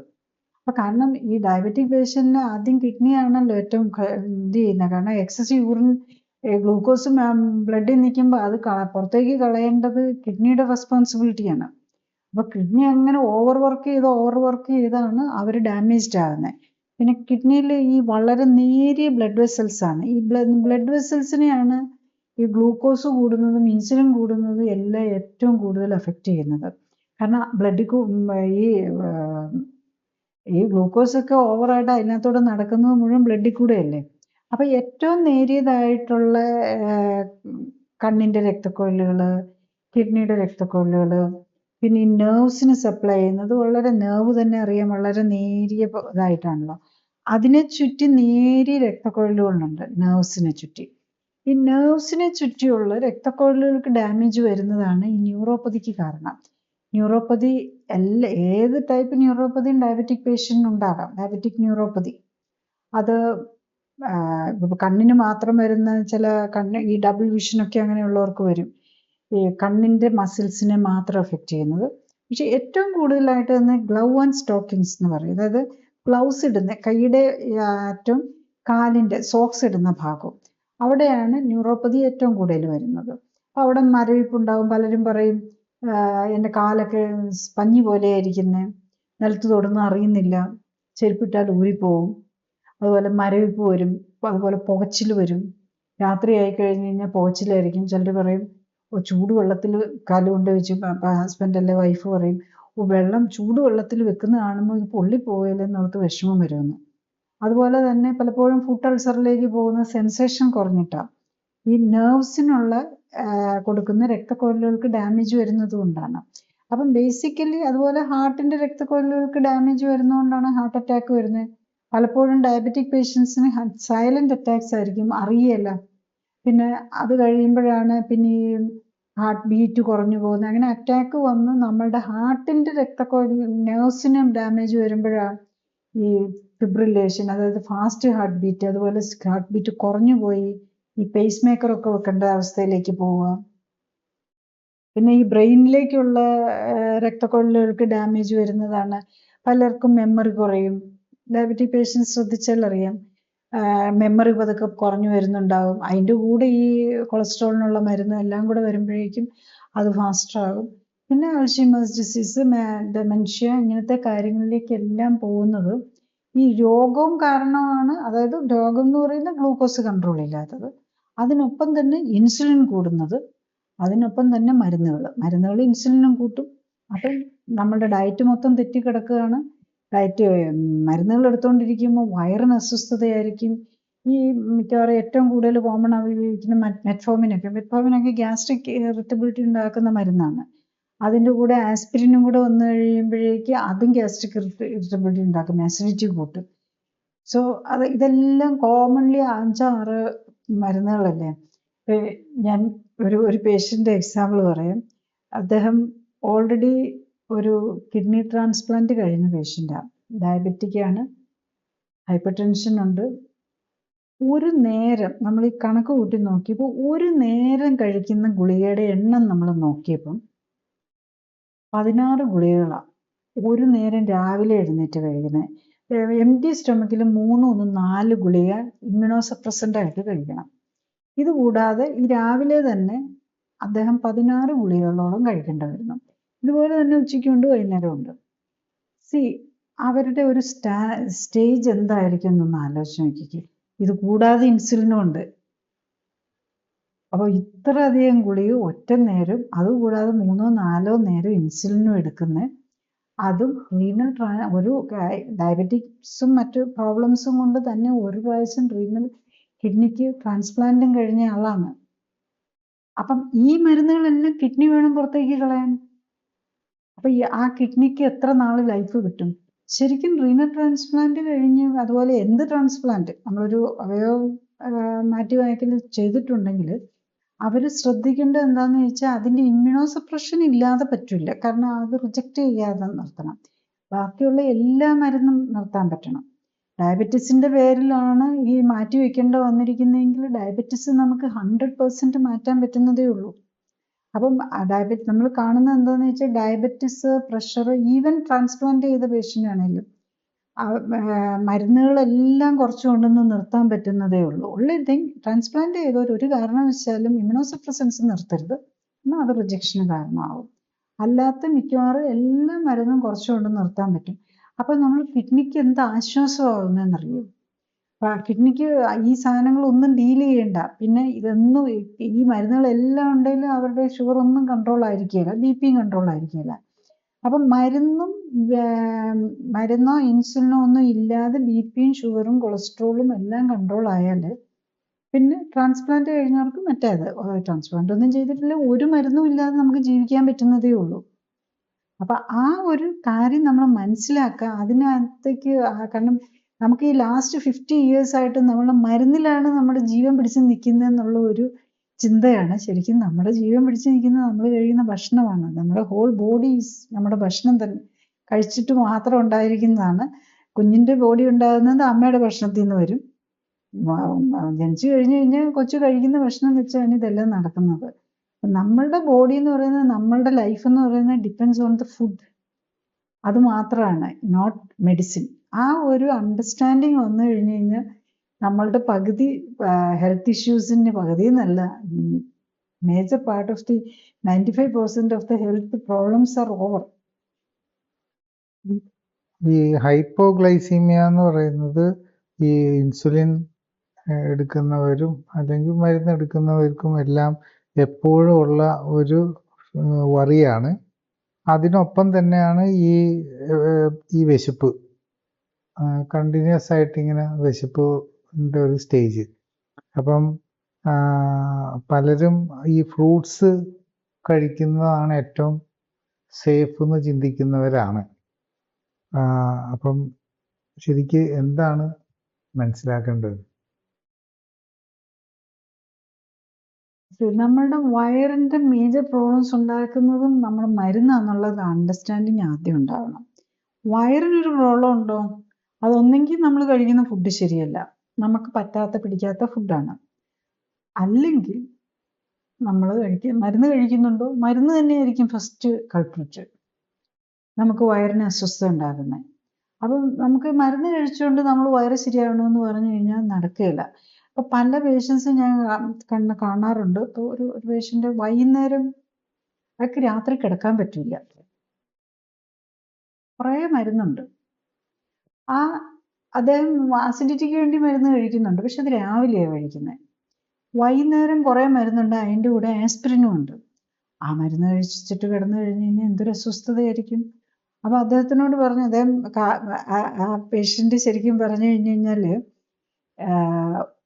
3-4 പ്രാവശ്യം ആൻജിയോപ്ലാസ്റ്റി ചെയ്തിട്ടുണ്ട്. ബൈപ്പാസും ചെയ്തതാ. ബൈപ്പാസിന് മുമ്പ് 2-3 പ്രാവശ്യം ആൻജിയോപ്ലാസ്റ്റി ചെയ്തു. ഞാൻ അത്രയും ആൻജിയോപ്ലാസ്റ്റിയും ബൈപ്പാസും ചെയ്ത ഒരാളെ ഞാൻ ആദ്യമായിട്ട് കാണുകയാണ്. അറൗണ്ട് 60-70 ഉണ്ട്. അപ്പൊ അദ്ദേഹത്തിന് വർഷങ്ങൾക്ക് മുമ്പ് തന്നെ ഒരു 5-8 വർഷമായി ബൈപ്പാസ് ചെയ്തിട്ട്. അതിനു മുമ്പ് 1-2 പ്രാവശ്യം ആൻജിയോപ്ലാസ്റ്റി ചെയ്തു. ബൈപ്പാസ് കഴിഞ്ഞിട്ട് വീണ്ടും ആൻജിയോപ്ലാസ്റ്റി ചെയ്തു. ഇപ്പൊ അദ്ദേഹത്തിന് ഒട്ടും നടക്കാനും മേലെ, വയ്യ, രാത്രി കിടക്കാൻ പറ്റുന്നില്ല. അതാണ്. അപ്പം ഇനി ഒന്നും ചെയ്യാനില്ല. ഇനി എന്തായാലും ആൻജിയോപ്ലാസ്റ്റിയും ചെയ്യാനുള്ള ബൈപ്പാസും ഇല്ല. അപ്പൊ അദ്ദേഹത്തിന് തീരെ അസ്വസ്ഥതയാണ് താനും, ഒട്ടും നടക്കാൻ മേല, അപ്പോഴേക്കും നെഞ്ചുവേദന വരും, രാത്രിയാണെങ്കിൽ ഒട്ട് കിടക്കാനും വയ്യ. അപ്പൊ ഇദ്ദേഹം വന്ന് ട്രീറ്റ്മെന്റ് തുടങ്ങിയപ്പോൾ നമ്മൾ എല്ലാ മരുന്നുകൾ പതുക്കെ നോക്കിയാണ് നിർത്തിക്കൊണ്ട് വരിക. അപ്പൊ പെട്ടെന്ന് നമുക്ക് ഇതൊന്നും അങ്ങ് നിർത്താൻ പറ്റൂല. അപ്പം നോക്കിയപ്പം ആസ്പിരിനും കുറേ മരുന്നുണ്ട്, ഇൻസുലിനുണ്ട്, എല്ലാം ഉണ്ട്. അപ്പം ആദ്യത്തെ നിലയിൽ നമുക്ക് എല്ലാം കൂടെ ഡയബറ്റീസിന്റെ മരുന്നെല്ലാം നിർത്താം, പക്ഷേ ഈ അസ്വസ്ഥത ഒന്ന് മാറണമല്ലോ, ഒന്ന് ഉറങ്ങാൻ പറ്റണമല്ലോ. അപ്പൊ ഇദ്ദേഹത്തിന്റെ ഈ ആസ്പിരിൻ ഗുളിക, ഈ ആന്റാസിഡ് പോലെയുള്ള മറ്റേ അസിഡിറ്റി കുറയ്ക്കാനുള്ള മരുന്നും കൂടെ ഉച്ചയ്ക്ക് കഴിക്കാൻ പറഞ്ഞു. പിന്നെ കുറെ മരുന്ന് ഫസ്റ്റ് ഡേ കൊണ്ട് തന്നെ തീരും, ഡയബറ്റീസിന്റെ എല്ലാം തീരുകയാണല്ലോ. അപ്പം 8ാമത്തെ ദിവസം സെക്കൻഡ് വിസിറ്റ് വരുമ്പോൾ തന്നെ പുള്ളി comfortable ആയി.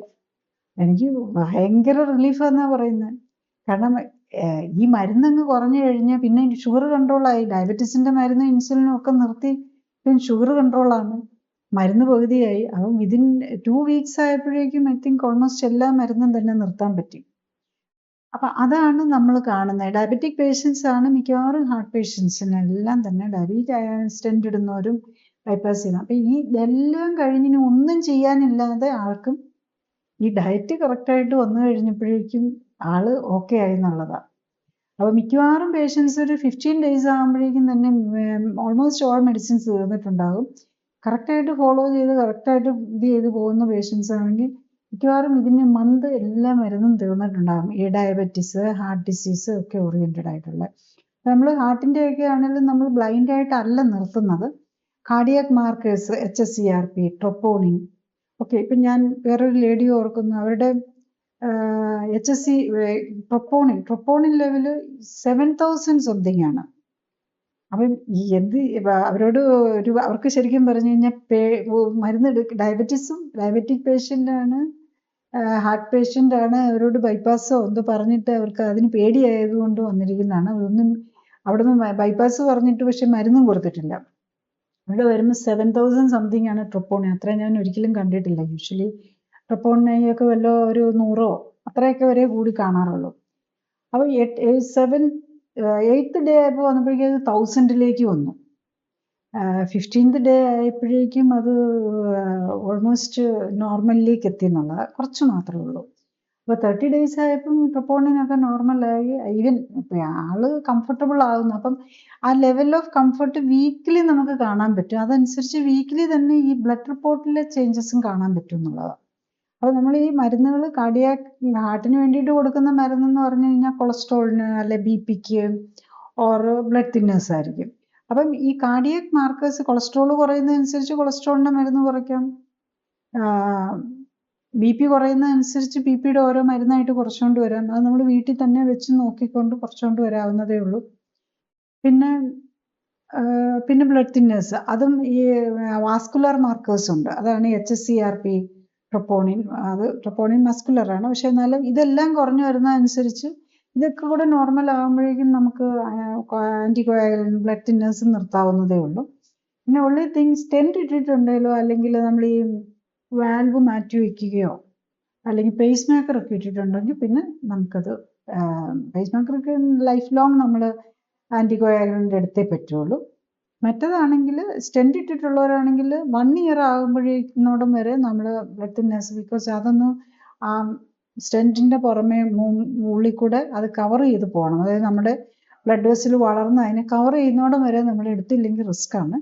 അതുകൊണ്ട് കറക്റ്റായിട്ട് തന്നെ ബ്ലഡ് തിന്നേഴ്സ് 6 months 2 ഡോസായാലും എടുക്കണം. പിന്നെ പതുക്കെ വേണമെങ്കിൽ ഗ്രാജ്വലി ഒരെണ്ണമെങ്കിലും 12 months വരെ എടുക്കണം എന്നുള്ളതാണ്. ബാക്കിയുള്ള മരുന്നുകളെല്ലാം കുറച്ചുകൊണ്ട് നിർത്താൻ പറ്റും. അപ്പോൾ അത് സ്റ്റെൻറ്റ് ഇടുന്നതിൻ്റെ മുമ്പാണെങ്കിൽ മോർ ഈസിയർ എന്നുള്ളതാണ്. നമ്മുടെ സമയം ഇവിടെ അവസാനിക്കുകയായി. അടുത്ത ആഴ്ച വേറൊരു വിഷയവുമായിട്ട് ഇതേ സമയത്ത് തന്നെ വരുന്നതായിരിക്കും. നന്ദി, നമസ്കാരം.